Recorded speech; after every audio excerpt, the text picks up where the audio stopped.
سامعین کرام، آپ سن رہے ہیں ایک پاکستانی کمانڈو کی دلچسپ داستان جس کا نام ہے بھگوڑا، اور یہ بھگوڑا کے سلسلے کی قسط نمبر 18 ہے۔ مجھے امید ہے آپ کو میری یہ کاوش پسند آ رہی ہوگی۔ آپ نے اگر ابھی تک میرا چینل کہانی گھر سبسکرائب نہیں کیا تو ابھی میرے چینل کو سبسکرائب کر کے بیل نوٹیفیکیشن آن کر لیجئے تاکہ آنے والی ہر نئی کہانی کی اطلاع بر وقت آپ تک پہنچ سکے۔ اس کا مطلب ہے چودھری اسی کمرے کے اندر ہے۔ میرے دماغ میں ایک سوچ ابھری اور میرے اندر جیسے کسی نے شرارے بھر دیے۔ موذی دشمن کو اتنا قریب پا کر میرے تنفس کی رفتار تیز ہو گئی تھی۔ میں نے امجد کو ہاتھ کے اشارے سے کمرے کے دروازے سے سائڈ پر ہونے کا اشارہ کیا۔ تھوڑی دور لے جا کر میں اسے سرگوشی میں بولا، ماجے، چودھری اکبر کو زندہ پکڑنا ہے، چاہے اس کے لیے کتنا ہی رسک کیوں نہ لینا پڑے۔ تم فکر مت کرو، وہ صرف تیرا ہی نہیں میرا بھی مجرم ہے۔ امجد کی آواز میں عجیب طرح کا غیظ و غضب بھرا ہوا تھا۔ ہم دونوں دروازے کے سامنے پہنچے۔ اندر داخل ہونے کے دو طریقے تھے۔ پہلی صورت میں ہمیں رش کرتے ہوئے اندر گھسنا پڑتا اور اس کا فائدہ یہ تھا کہ ہم ان کے سنبھلنے سے پہلے ان کے سر پر جا پہنچتے، مگر اس کا نقصان یہ تھا کہ دروازہ اندر سے بند ہونے کی صورت میں وہ سنبھل جاتے اور ان پر قابو پانا ہمارے لیے مشکل بن جاتا۔ دوسری صورت میں ہمیں دروازہ کھٹکھٹا کر اندر داخل ہونا پڑتا۔ اس طرح گو وہ تمام دروازے کی طرف متوجہ تو ہو جاتے، مگر انہیں چونکہ ہماری آمد کا گمان نہیں تھا، اس لیے شاید وہ چوکنا نہ ہوتے۔ اس سے پہلے کہ میں دونوں طریقوں میں سے کوئی طریقہ استعمال کرتا، امجد نے ایک تیسری راہ ڈھونڈی۔ اس نے آہستگی سے دروازے کو اندر کی جانب دھکیلا۔ دروازہ بے آواز کھلنے لگا، اور اس سے معلوم یہی ہوتا تھا کہ وہ کافی بے احتیاط تھے، اور یہ بے احتیاطی انہیں راس آنے والی نہیں تھی۔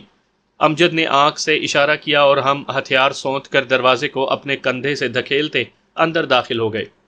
خبردار اگر کسی نے حرکت کی۔ اندر داخل ہوتے ہی امجد غرایا۔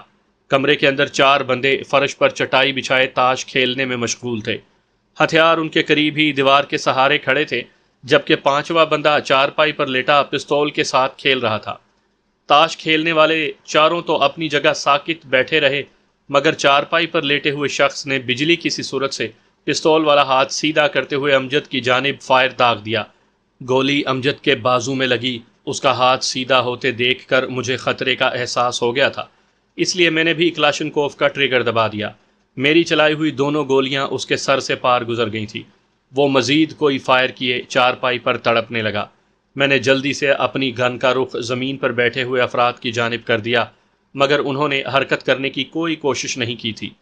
تمام کھڑے ہو جاؤ، میں دھاڑا۔ امجد کو میں نے نظر انداز کر دیا تھا، کیونکہ اس کی جانب متوجہ ہونے کی صورت میں وہ کوئی شرارت کر سکتے تھے۔ وہ چاروں اپنے ساتھی کا انجام دیکھ چکے تھے، اس لیے بغیر چوں و چرا کیے وہ کھڑے ہو گئے۔ ہاتھ اوپر اٹھا لو اور دیوار کی جانب گھوم جاؤ۔ وہ چاروں خوفزدہ نظروں سے میری جانب گھورتے ہوئے گھوم گئے۔ اس دوران امجد نے مشین گن زمین پر رکھ کر دائیں ہاتھ سے اپنا مضروب بازو تھام لیا تھا۔ گولی لگتے وقت ایک سسکی سی اس کے منہ سے برآمد ہوئی تھی۔ اس کے بعد میں نے اس کے منہ سے کوئی آواز نہیں سنی تھی۔ یہ پستول لے کر انہیں کور کرو۔ میں نے جیب سے پستول نکال کر اس کی جانب بڑھایا تاکہ تمہارے بازو پر میں پٹی باندھ دوں، اور امجد نے سر ہلاتے ہوئے پستول تھام لیا۔ میں نے چٹائی پر پڑی کپڑے سے بنی ہوئی چادر، جسے ہماری زبان میں دھوتی کہتے ہیں، اس سے ایک لمبی پٹی پھاڑی اور امجد کے بازو پر لپیٹ دی، اور پھر دوسری پٹی پھاڑ کر گرا لگائی اور اس کے سہارے امجد کے مضروب بازو کو اس کے گلے میں لٹکا دیا۔ اس دوران وہ ہونٹ بھینچے ان چاروں کی طرف متوجہ رہا۔ فارغ ہوتے ہی میں نے گن سنبھالی اور چاروں سے مخاطب ہوا، اب سیدھے ہو جاؤ، اور چاروں سیدھے ہو گئے۔ نہیں، ہاتھ اوپر ہی رہیں۔ ان کے ہاتھ نیچے آتے دیکھ کر میں تیزی سے بولا، اور انہوں نے جلدی سے اپنے ہاتھ بلند کر لیے۔ چودھری اکبر کہاں ہے؟ میں مستفسر ہوا، مگر وہ خاموش کھڑے خوف اور غصے کی ملی جلی کیفیت میں مجھے گھورتے رہے۔ دیکھو، تمہارے ساتھ میری کوئی دشمنی نہیں، میں نے اپنے لہجے میں نرمی پیدا کی۔ میرا اصل مجرم چودھری اکبر ہے۔ تمہاری بہتری اسی میں ہے کہ مجھے بتا دو کہ وہ کہاں ہے، ورنہ پوچھنے کے اور طریقے بھی مجھے آتے ہیں۔ ہمیں اس کے بارے میں کچھ پتہ نہیں کہ وہ کہاں گیا ہے۔ ان میں نسبتاً زیادہ عمر کا شخص آہستہ سے بولا، کیا تمہیں بتا کر نہیں گیا؟ کس لیے بتاتا؟ ہم تو میر نیاز خان کے ملازم ہیں۔ وہی شخص دوبارہ بولا، جبکہ باقی خاموشی سے کھڑے رہے۔ میر نیاز خان کے آدمی؟ میرے لہجے میں حیرانی تھی۔ مگر یہ حویلی تو چودھری اکبر کی ہے۔ ہے نہیں، تھی۔ چودھری اکبر اپنی تمام زمین و جائیداد میر نیاز خان کے ہاتھ بیچ کر یہاں سے ہمیشہ ہمیشہ کے لیے چلا گیا ہے۔ کہاں؟ ہم اس بات سے لا علم ہیں، شاید میر نیاز خان کو پتا ہو۔ کتنے دن ہوئے ہیں اسے گئے ہوئے؟ کل رات کو نکلا تھا۔ میں نے امجد کی جانب دیکھا، ہمارے درمیان ہونے والی تمام گفتگو وہ تفصیل سے سن چکا تھا۔ اس کی سہولت کی خاطر میں نے تمام بات چیت اردو میں کی تھی۔ اب کیا کریں؟ کرنا کیا ہے، چلتے ہیں۔ اس نے منہ بنایا، اتنی محنت کے بعد ناکامی اسے ہضم نہیں ہو رہی تھی۔ ان کا کیا کریں؟ میں نے ان چاروں کی طرف اشارہ کیا۔ یہ بے گناہ ہیں، انہیں چھوڑ دو۔ ان کا ساتھی بھی اپنی غلطی سے مارا گیا ہے، ورنہ ہم نے انہیں کیا کہنا تھا؟ اگر یہ بات ہے تو چلو پھر ان کے ہتھیاروں کو ناکارہ کر دو۔ امجد نے دیوار کے ساتھ کھڑی گنوں کی طرف اشارہ کیا اور میں سر ہلاتے ہوئے دیوار کے ساتھ کھڑی گنوں کی طرف بڑھ گیا۔ اگر ہم وہ گنے وہاں سے اٹھا کر لے جاتے تو ہمیں کافی دقت ہوتی۔ خواہ مخواہ ان گنوں کو کون سنبھالتا پھرتا، جبکہ ہمارے لیے 2 مشین گنیں کافی تھیں، اور دشمن کے لیے ہتھیار کو صحیح سالم چھوڑ دینے میں یہ قباحت تھی کہ اس نے بعد میں وہ اسلحہ ہمارے خلاف ہی استعمال کرنا تھا۔ میں نے ان مشین گنوں کے ریسیور کور کھول کر گائیڈ راڈ سپرنگ اور بلیٹ ہیڈ نکال کر باقی گنیں ادھر ہی رہنے دیں۔ ان پرزوں میں سے کسی ایک کی غیر موجودگی میں بھی گن کی حیثیت لکڑی کے ڈنڈے کی سی تھی۔ اس کے بعد میں نے چاروں کی سرسری سی تلاشی لی۔ صرف ایک کے پاس چمڑے کے کور میں بند ایک لمبے پھل کا خنجر نکلا، جو میں نے جیب میں ڈال لیا، اور ان کو اسی کمرے میں محبوس کر کے ہم وہاں سے نکل آئے۔ حویلی سے باہر نکلنے کے لیے ہم نے بڑے گیٹ کا استعمال کیا تھا۔ باہر نکلتے ہی میں نے پوچھا، ماجے، گولی گوشت پھاڑتے ہوئے نکل گئی ہے یا اندر ہی ہے؟ اس وقت مجھے چودھری اکبر کے نکل جانے کے غم سے زیادہ امجد کی تکلیف کا احساس ہو رہا تھا۔ اندر ہی ہے۔ اس کے چہرے کو دیکھ کر مجھے اندازہ ہو رہا تھا کہ وہ کافی تکلیف میں تھا، اور جوں جوں ٹائم گزرتا جاتا تکلیف نے بڑھتے جانا تھا، کیونکہ گولی کا زخم ہوتا ہی ایسا ہے۔ گولی لگتے وقت بعض اوقات تو انسان کو پتہ ہی نہیں چلتا کہ اسے گولی لگ چکی ہے۔ شروع میں درد بالکل معمولی ہوتا ہے، مگر بعد میں ٹھنڈا ہو کر زخم پھوڑے کی صورت اختیار کر لیتا ہے، اور وقت گزرنے کے ساتھ ساتھ زخم خراب ہوتا جاتا ہے۔ اس کے ساتھ ہی درد کی شدت میں بھی اضافہ ہو جاتا ہے۔ میرا خیال ہے کہ صبح کا انتظار کرنے کے بجائے اسی وقت شہر کا رخ کیا جائے۔ یہاں سے پیدل شہر پہنچنا میرا خیال ہے کافی دقت طلب کام ہے۔ پیدل جانے کو کس نے کہا ہے؟ میں تیزی سے بولا۔ اڑنا تو ہم دونوں نہیں جانتے، اور جناب کوئی مرسڈیز بھی نہیں رکھتا جس پر بیٹھ کر زن سے شہر پہنچ جائیں۔ بسیں یوں بھی صبح 7-8 بجے کے بعد چلنا شروع ہوتی ہیں، تو چوتھا طریقہ پیدل چلنے والا ہی رہ گیا نا۔ اس حالت میں بھی اس کی شوخی برقرار تھی۔ یار تم پہلوان ہوٹل تک تو چلو، اللہ تعالیٰ کوئی بندوبست کر ہی دے گا۔ میں پہلوان ہوٹل کی سمت مڑ گیا۔ اگر تمہیں خوار ہونے کا زیادہ ہی شوق ہے تو چلو۔ خلاف عادت اس نے بحث نہیں کی تھی۔ آدھے گھنٹے کے بعد ہم بس اڈے پر پہنچ گئے۔ تم یہیں رکو۔ اسے روڈ کے کنارے روک کر میں ہوٹل کے اندرونی جانب بڑھ گیا۔ ہوٹل سنسان پڑا تھا۔ ہوٹل کی عمارت کے عقبی جانب مالک کا گھر تھا۔ میرا ارادہ اسے موٹر سائیکل مانگنے کا تھا۔ وہ ایک ملنسار اور خوش اخلاق شخص تھا۔ عموماً مجرم اور پولیس سے بھاگے ہوئے افراد بھی اس کے ہوٹل میں رات بسر کر لیتے تھے، لیکن اس نے کبھی بھی ان کا راز فاش نہیں کیا تھا۔ دوسری دستک کے جواب میں ہی اس نے دروازہ کھول دیا۔ جی بھائی، رات کے اس سمے بھی اس کا لہجہ خوشگوار تھا۔ مجھے کل شام تک کے لیے موٹر سائیکل مستعار چاہیے۔ میرے پاس تمہید باندھنے کا ٹائم نہیں تھا۔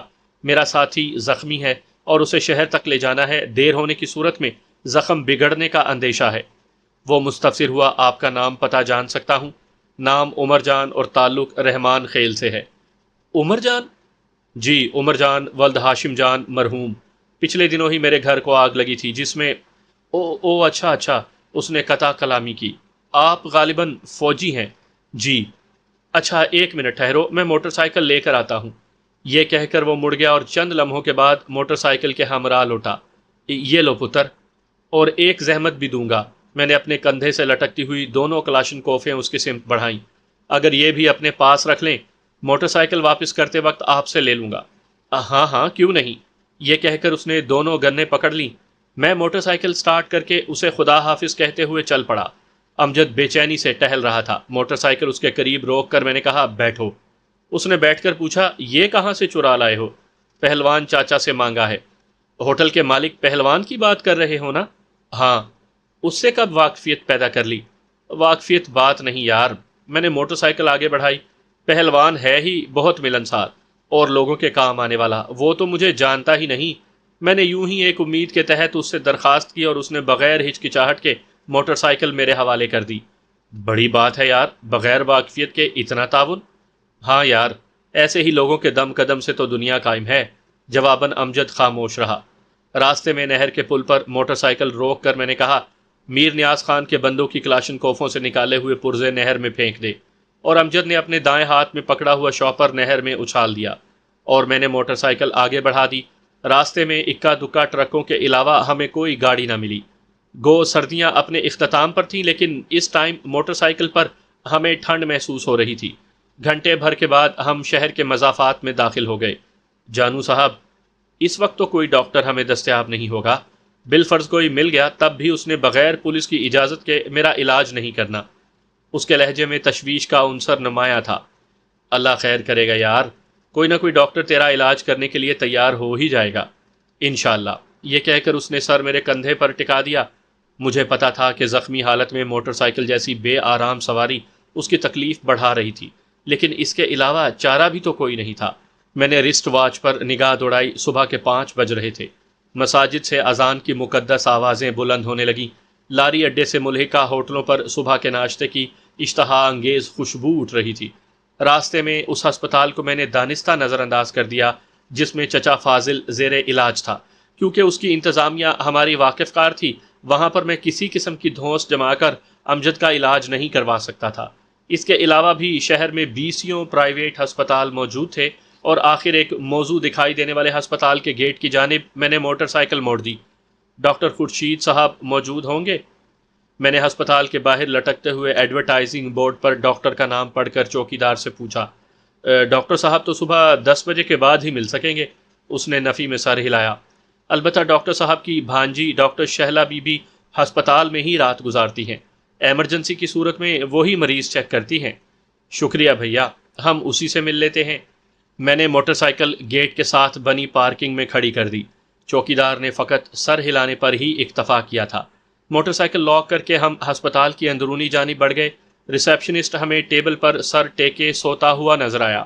اسے نظر انداز کر کے ہم پتلی سی راہداری میں گھس گئے جس کے شروع میں ڈاکٹر صاحب کے کمرے کی جانب رہنمائی کا بورڈ لٹکا ہوا تھا۔ راہداری کا اختتام ڈاکٹر صاحب کے کمرے پر ہی ہوا۔ وہاں بھی ڈاکٹر خورشید کے نام کی تختی لٹکتی نظر آئی۔ دروازے کے باہر ایک بینچ بھی پڑی تھی مگر کوئی چپڑاسی وغیرہ موجود نہیں تھا۔ میں نے آہستہ سے دستک دی مگر اندر خاموشی چھائی رہی۔ چند سیکنڈ انتظار کرنے کے بعد میں نے دوبارہ دستک دی۔ تیسری دستک پر کہیں جا کر دروازہ کھلا۔ کھولنے والی 25-26 برس کی خوبصورت دوشیزہ تھی۔ ڈاکٹر جیسا ثقیل لفظ اس کے ساتھ بالکل سوٹ نہیں کر رہا تھا۔ اس کے بجائے وہ یونیورسٹی کی طالبہ دکھائی دے رہی تھی۔ ہلکے آسمانی کلر کے شلوار سوٹ کے اوپر اس نے ڈاکٹروں کا عالمی سمبل یعنی سفید کوٹ پہنا ہوا تھا جس کی شکلیں دیکھ کر اندازہ ہوا کہ وہ اسے پہنے ہوئے سو رہی تھی۔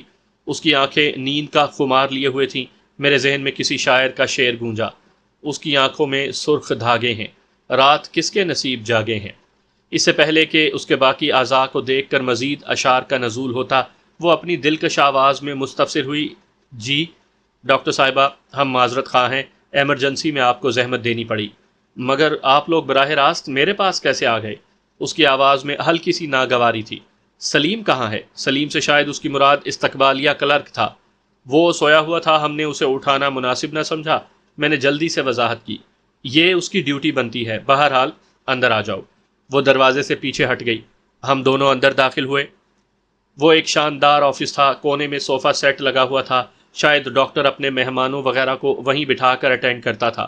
صوفے کے اوپر پڑی ہوئی زنانہ شال اور ایک چھوٹا سا تکیہ اس بات کا غماز تھا کہ وہ ڈاکٹر جس کا نام چوکیدار نے شہلا بی بی بتلایا تھا وہ وہیں سوئی ہوئی تھی۔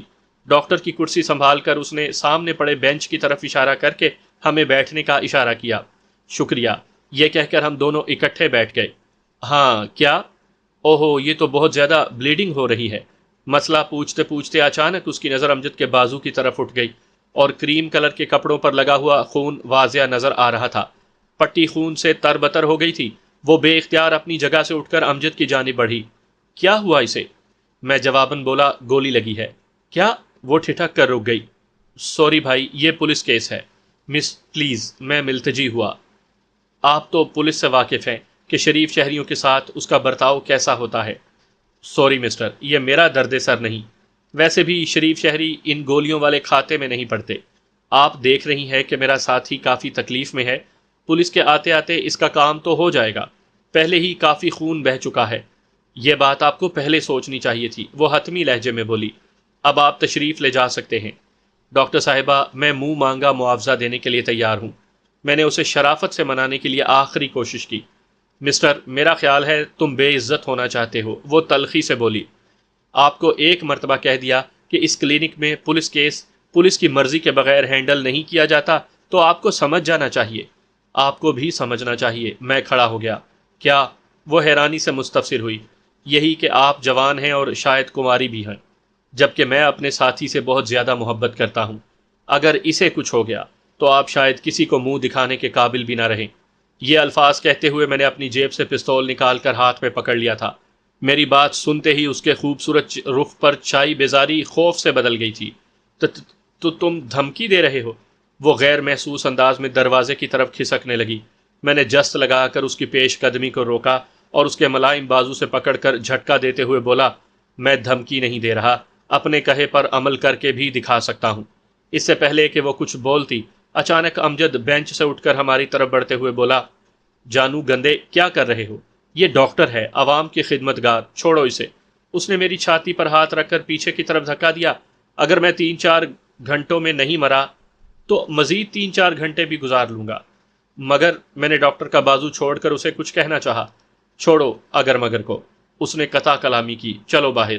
اور سوری مس، اس گدھے کی طرف سے میں معافی کا خواستگار ہوں، ہو سکے تو ہمیں معاف کر دینا۔ یہ کہہ کر اس نے میرا بازو پکڑ کر باہر کی جانب قدم بڑھائے۔ اس کے ماتھے پر چمکتا ہوا پسینہ، گرم ہاتھ اور لڑکھڑاتے قدم اس بات کے غماز تھے کہ وہ سخت تکلیف کے ساتھ ساتھ بخار میں بھی مبتلا تھا۔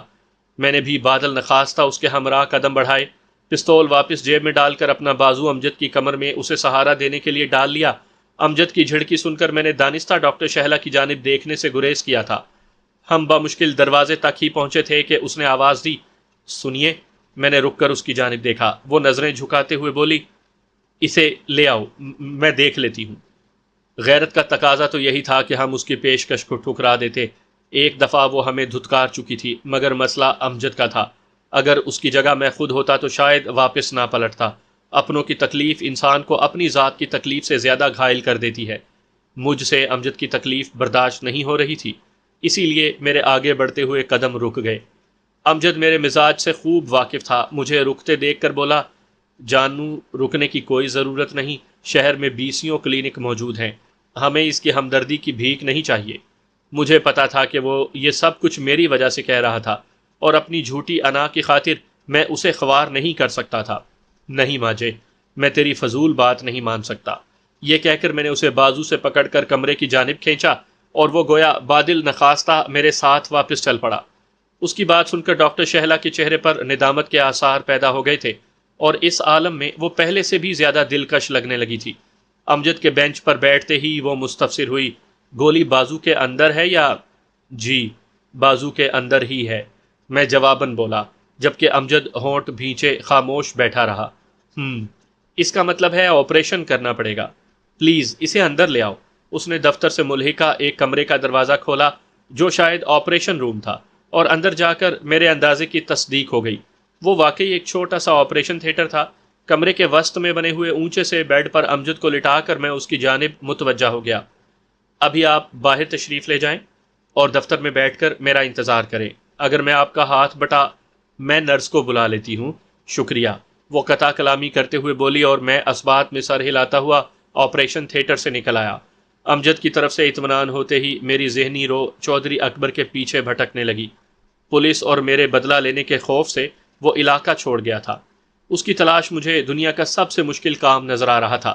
نامعلوم اس نے کس علاقے کو چھپنے کے لیے منتخب کیا تھا۔ یہ بھی ہو سکتا تھا کہ وہ پاکستان سے باہر ہی نکل گیا ہو۔ دولت اس کے پاس کافی تھی، وہ کسی بھی یورپی ملک میں جا کر آرام سے اپنی باقی ماندہ زندگی گزار سکتا تھا۔ بھری دنیا میں ایک بندے کو تلاش کرنا بھوسے کے ڈھیر سے سوئی ڈھونڈنے سے بھی زیادہ مشکل تھا۔ اس کے رشتہ داروں میں اس کی بہن یا ماموں وغیرہ ہی تھے جو میری طرح اس کے دشمن ہی تھے، وہ بھی لازمی طور پر اس کے چھپنے کے مقام سے لا علم ہوتے، اس لیے ان سے ملاقات بے سود ہی ثابت ہوتی۔ لے دے کے ملک میر نیاز خان ہی بچتا تھا، شاید وہ اس کے چھپنے کی جگہ سے واقف ہو۔ میرے ذہن میں ایک سوچ آئی، مگر میر نیاز خان سے یہ راز اگلوانا بہت مشکل تھا۔ یوں بھی چودھری اکبر کے ساتھ اس کے تعلقات بہت قریبی ہو گئے تھے، گو وہ آپس میں داماد اور سسر کا رشتہ قائم کرنے میں تو ناکام رہے تھے، مگر اس چیز نے ان کی دوستی میں کوئی فرق نہیں آنے دیا تھا، اور اس کا ثبوت وہ زمین اور جائیداد تھی جو چودھری اکبر میر نیاز خان کے ہاتھ بیچ کر گیا تھا۔ بہرحال میر نیاز خان کے ساتھ ٹکراؤ مجھے ناگزیر نظر آ رہا تھا۔ امجد کی چھٹی بھی اختتام پذیر ہونے کو تھی، ویسے بھی وہ وقتی طور پر ناکارہ ہو گیا تھا، اور میں ایک مرتبہ پھر اپنے دشمنوں کے خلاف لڑنے کے لیے اکیلا رہ گیا تھا۔ مگر یہ چیز نہ تو مجھے مایوس کر سکتی تھی اور نہ ہی اکیلے پن سے گھبرا کر میں چودھری اکبر کا پیچھا چھوڑ سکتا تھا۔ اس سے عبرتناک انتقام لینا میری زندگی کا سب سے اہم مقصد تھا، اور اس مقصد کو پورا کرنے کے لیے میں اپنی ساری زندگی داؤ پہ لگا سکتا تھا۔ میں کافی دیر اسی ادھیڑ بن میں مصروف رہا، یہاں تک کہ آپریشن روم کا دروازہ کھول کر ڈاکٹر شہلا برآمد ہوئی۔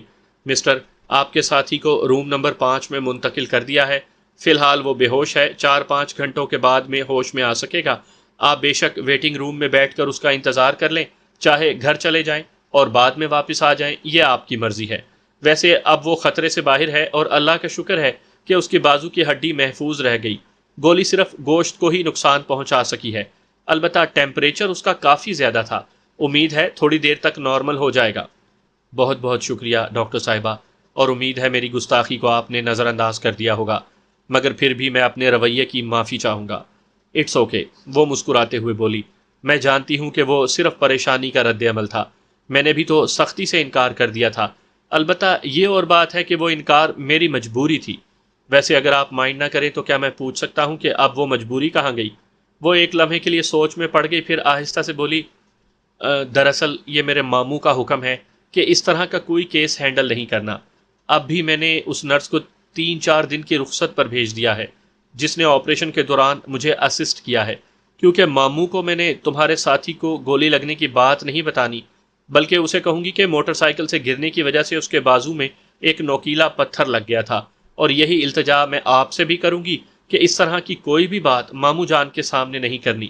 میں اس کی ساری تقریر سن کر بولا، میرا سوال ہنوز تشنا ہے، مجھے نہیں پتا میں نے اس طرح کیوں کیا۔ اس نے نفی میں سر ہلایا، شاید تمہارے ساتھی کے رویے نے مجھے اس کام پہ مائل کیا۔ کیا آپ کا ماموں امجد کے زخم کا معائنہ نہیں کرے گا؟ نہیں، وہ صرف رپورٹ دیکھنے پر اکتفا کرے گا، البتہ مجھے مریض کے متعلق کوئی مسئلہ درپیش ہو تو پھر وہ مریض کو تسلی سے چیک کرتا ہے۔ آخری بات، جہاں تک میری معلومات کا تعلق ہے تو بازو سے گولی نکالنے کے لیے تو ڈاکٹر صاحبان مریض کو مکمل بے ہوش نہیں کرتے، جبکہ آپ کہہ رہی ہیں کہ امجد فی الحال ہوش میں نہیں ہے۔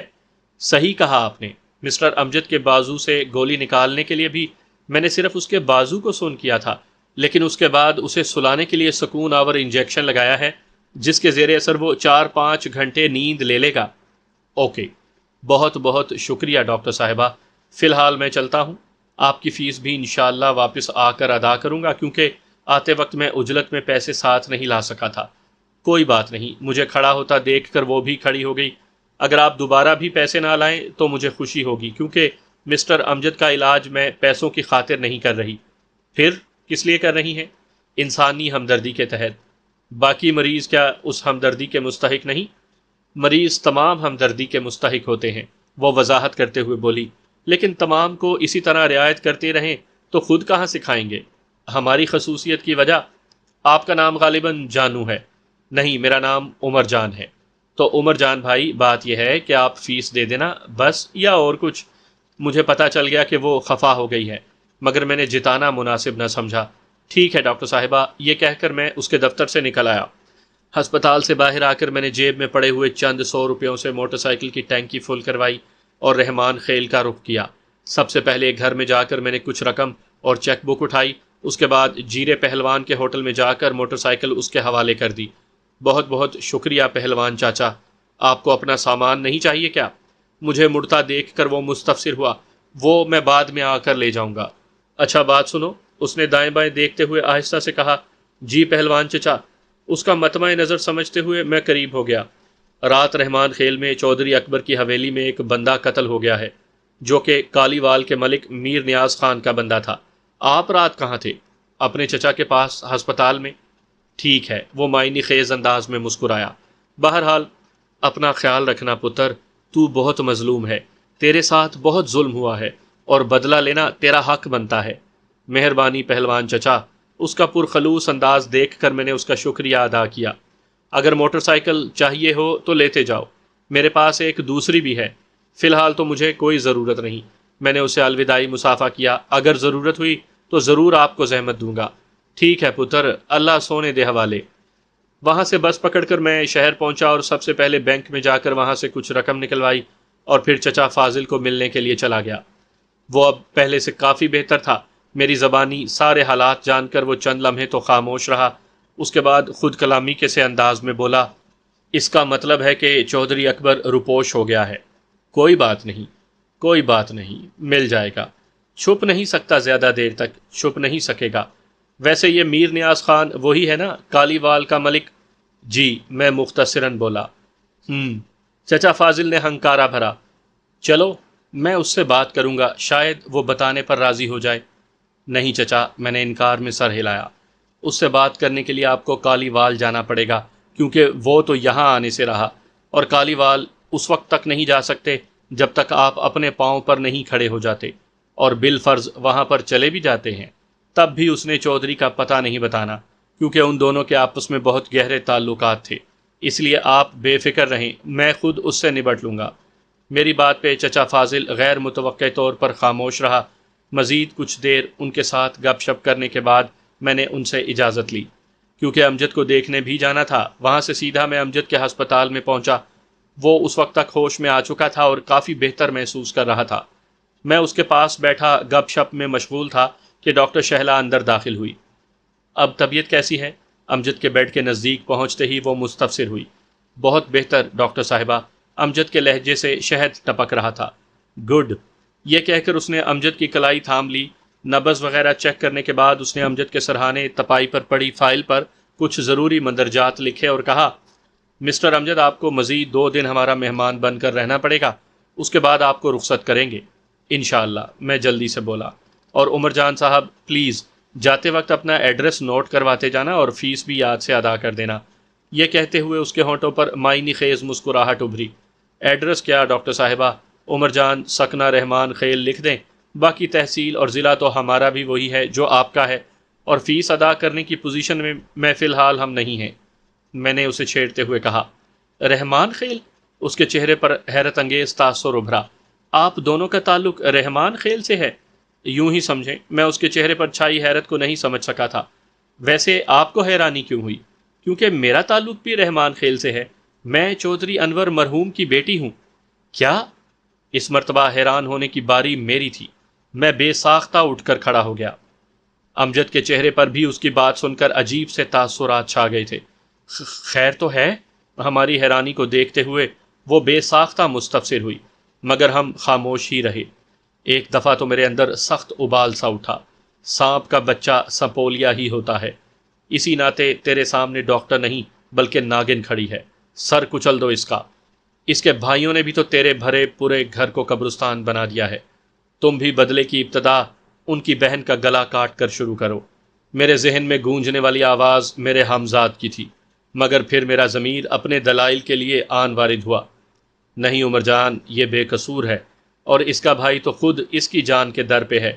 یہ غریب صرف اس لیے زندہ نظر آ رہی ہے کہ یہ شہر میں رہائش پذیر تھی، ورنہ جو شخص اپنے بھائی کہ جسے دنیا آدمی کا دایاں بازو کہتی ہے اس کو قتل کر سکتا ہے، تو اس کے لیے بہن کو ٹھکانے لگانا کون سا مشکل کام تھا؟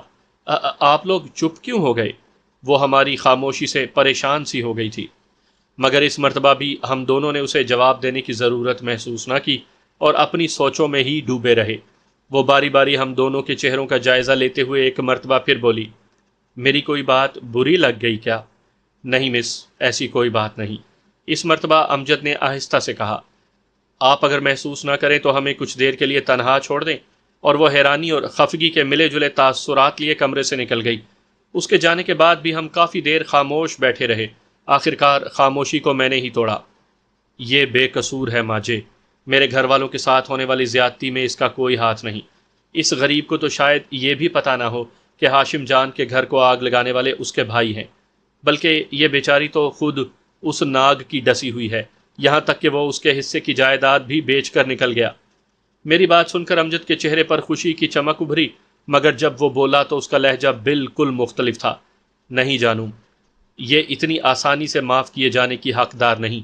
میری بہنوں نے اس کے بھائیوں کا کیا بگاڑا تھا کہ انہوں نے انہیں زندہ جلا دیا؟ اس کا سب سے بڑا قصور ہی یہ ہے کہ یہ چودھری انور کی بیٹی اور اکبر کی بہن ہے۔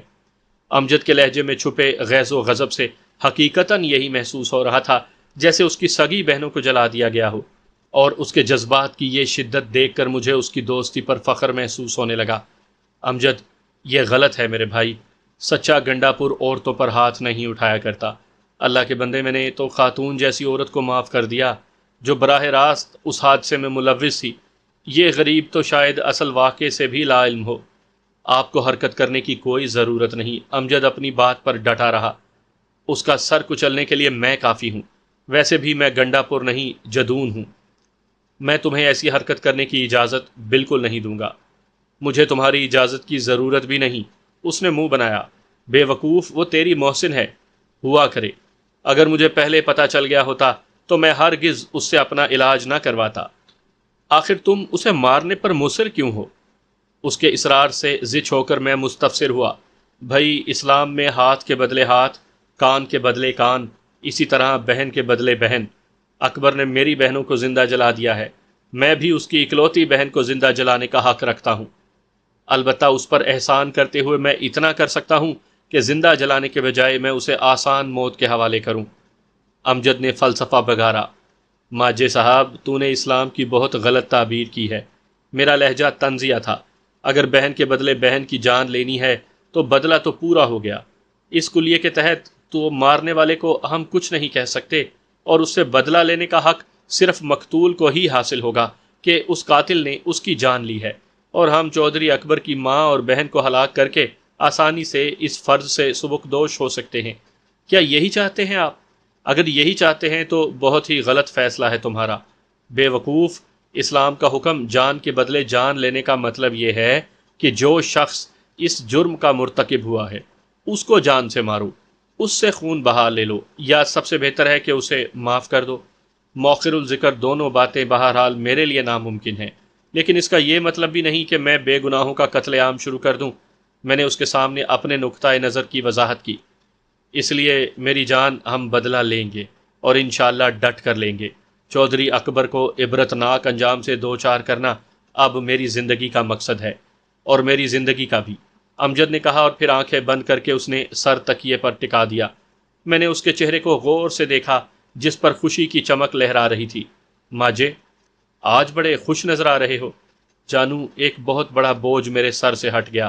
اس کی آنکھیں بند تھی، مجھے لگا اس کی بند آنکھوں میں کوئی خواب لہرا رہا ہے۔ میں سمجھا نہیں۔ میرے لہجے میں حیرانی تھی۔ یار، زندگی میں پہلی بار کوئی کڑی مجھے پسند آئی ہے، لیکن اس کے بارے میں یہ جان کر کہ وہ دشمن کی بہن ہے، ضمیر مجھے ملامت کرنے لگا۔ اسی وجہ سے میں اسے سزا دینے کے بارے میں دلائل دے رہا تھا، ورنہ اتنا تو میں بھی جانتا تھا کہ وہ بے گناہ ہے۔ وہ سارے دلائل میں نے اپنے نفس کے خلاف دیے تھے۔ ماجے صاحب، تو چھپا رستم نکلا یار۔ کہاں تیری ساس پیدا نہیں ہوئی تھی اور کہاں پلی پلائی دلہن پسند کر لی، وہ بھی MBBS ڈاکٹر۔ بڑی بات ہے بھائی۔ جواباً وہ خاموش ہی رہا۔ بند آنکھوں کے پیچھے شاید وہ ڈاکٹر شہلا کو اپنی دلہن کے روپ میں دیکھ رہا تھا۔ چند لمحے اسی خاموشی میں گزر گئے۔ اس کے بعد یکدم اس نے آنکھیں کھولی تو مجھے اس کی آنکھوں میں ویرانی سی نظر آئی۔ اتنی خوشی کے بعد ایسی غمی۔ میں نے بے ساختہ پوچھا، کیوں بھائی، کیا ہوا؟ ابھی چند لمحے پہلے تو ہواؤں میں اڑ رہا تھا تو، اور اب ایسی کون سی پریشانی آ پڑی کہ تیری آنکھوں میں مجھے دکھ کی پرچھائیاں نظر آئیں؟ جانو، مجھے ایک لطیفہ یاد آ گیا تھا۔ ایک دوست نے دوسرے دوست سے کہا کہ میں نے بادشاہ کی بیٹی سے شادی کرنی ہے۔ آدھی بات طے ہو چکی ہے اور آدھی رہتی ہے۔ وہ کیسے؟ دوست نے پوچھا تو کہنے لگا کہ میں تو راضی ہوں، ان کا پتہ نہیں۔ یہ کہہ کر اس نے ہنسنے کی کوشش کی مگر کامیاب نہ ہو سکا۔ ہم غریبوں کی بھی کیا محبت اور کیا پسند۔ یار، جسے بھی پسند کریں جواباً اسے پسند نہیں آتے۔ اگر آ جائیں تو تب بھی ہماری غربت آڑے آ جاتی ہے۔ تیری غربت تو بہرحال میں آڑے نہیں آنے دوں گا، میں نے پختہ لہجے میں کہا۔ میری اتنی زمینیں کس کام آئیں گی؟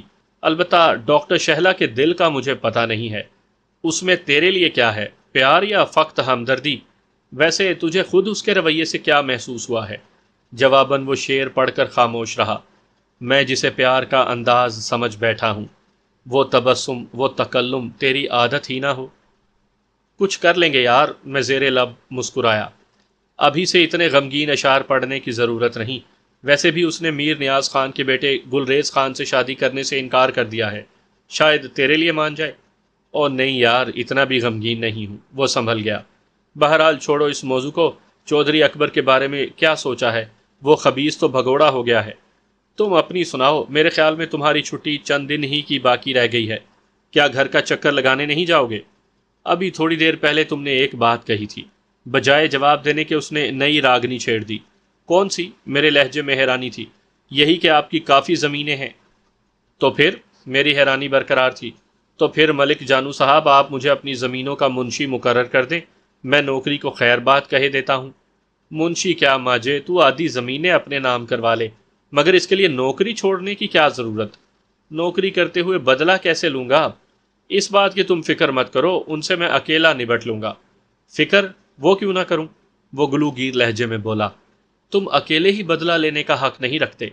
یاد ہے چچا نے کیا کہا تھا کہ اس کے 4 نہیں 5 بیٹے ہیں، اور آج اس کی موت کا بدلہ لینے کا حق اکیلے تجھے کیسے مل گیا؟ میں بھی تیرے ساتھ رہوں گا، چاہے تو کتنی ہی حیل و حجت کر لے، میں نے تیری بات نہیں ماننی۔ ٹھیک ہے، میں نے ہتھیار ڈال دیے، مگر اس سے پہلے فوج سے ڈسچارج تو ہو جاؤ۔ اتنا ٹائم نہیں ہے بھائی، آرمی سے ڈسچارج ہونے کا پروسیس بہت لمبا ہے۔ ویسے بھی مجھے واپس بلانے کے لیے میرے متعلقہ تھانے کو مطلع کیا جائے گا، جو موجودہ پتے کے مطابق کراچی میں ہے، یا سابقہ پتے کے مطابق مانسہرہ میں۔ تو ڈھونڈتے رہیں پولیس والے وہاں۔ انکل آنٹی سے تو مشورہ کر لو۔ کوئی ضرورت نہیں، ان کو یہیں سے خرچہ بھجوا دیا کروں گا۔ ویسے بھی ملک جانو کا منشی ہوں، کوئی ایرا غیرا نہیں۔ اس کے انداز پر میں بے ساختہ ہنس پڑا۔ اسی وقت دروازہ کھول کر ایک نرس اندر داخل ہوئی۔ عمر جان صاحب کون ہے؟ اندر داخل ہوتے ہی اس نے پوچھا۔ میں؟ کیوں؟ ڈاکٹر صاحبہ بلا رہی ہیں آپ کو، یہ کہہ کر وہ واپس مڑ گئی۔ کہاں ہیں وہ؟ میں نے اسے پیچھے سے آواز دی۔ اپنے دفتر میں ہے۔